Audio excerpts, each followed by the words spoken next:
لیکن اسلام قبول نہیں۔ میں اس کی مثال دیا کرتا ہوں، جیسے بخاری شریف کی طویل روایت کے مطابق قیصر روم نے حضرت ابو سفیان رضی اللہ عنہ سے اسلام کے بارے میں، جناب نبی کریم صلی اللہ علیہ وسلم کے بارے میں معلومات حاصل کر کے، سوال جواب کر کے یہ تو کہہ دیا انہ نبی،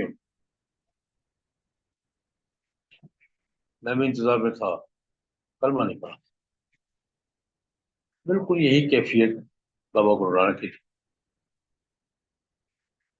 صوفیاء کے ساتھ گھل مل گئے، کلمہ نہیں پڑا، مسلمان نہیں ہوئے، ہندوؤں سے باغی ہو گئے، مسلمان نہیں ہوئے، اپنی خانقاہ الگ بنا، اپنا حلقہ دائرہ الگ بنا، اصطلاحات یہ گرو کہتے ہیں، بزرگ کو گیانی جی کہتے ہیں۔ بابا جی کے جو کلام تھا اس پہ یہ گرنتھ کہتے ہیں کی تلاوت کرتی ہے، اور ان کا آہستہ آہستہ یہ ان کا عقیدہ ہو گیا کہ گرو نانک اللہ کے فرستادہ پیغمبر تھے، انہوں نے ان کو نبی مانا، اپنا اصطلاحات الگ کر لی، اپنا تعارف الگ کر لیا۔ میں کہا کرتا ہوں کہ ہندوؤں کے قادیانی سکھ ہیں اور مسلمانوں کے سکھ قادیانی ہیں۔ ہندوؤں کے قادیانی کون ہیں؟ سکھ، بہت سارے لوگ ہیں۔ اور مسلمانوں کے سکھ کون ہیں؟ ایک فرق کے ساتھ، سکھوں نے الگ راستہ اختیار کیا تو اپنا نام الگ کر لیا، شناخت الگ کر لی، تو مسلمان نہیں ہے، ہندو بھی نہیں، نئی شناخت، سکھ، گرو، گردوارا۔ قادیانی الگ ہوئے، مذہب نیا اختیار کیا، شناخت الگ نہیں کی، یہ جھگڑا ہے ہمارا قادیانی سے۔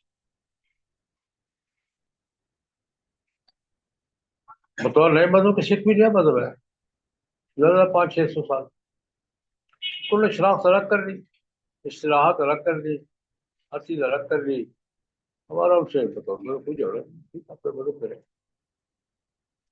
قادیانی بھی سکھ کی طرح ہی مذہب الگ مذہب ہے، وہی آسمانی تعلیمات کو بنیاد بناتے ہیں، مرزا غلام احمد کو نبی مانتے ہیں، لیکن شناخت الگ نہیں کر رہے۔ خیر، یہ اپنے مقام پہ بات ہوگی جب ان کا ذکر آئے گا، لیکن میں یہ سمجھانے کے لیے عرض کیا کہ سکھ کو کی پوزیشن ہندوؤں میں ہوئی ہے جو ہمارے یہاں قادیانیوں کی ہے، اس فرق کے ساتھ کہ انہوں نے شناخت الگ کر لی، یہ شناخت الگ نہیں کر، خیر سکھوں نے اپنی شناخت الگ کر لی۔ اس سے یہ تو میں نے ابتدائی تعارف ان کا عرض کیا ہے، پھر یہ آہستہ آہستہ چلتے رہے، پھر انہوں نے سیاسی رنگ بھی اختیار کیا، ہوا یوں کہ اصل تو یہ خانقاہی نظام تھا ان کا۔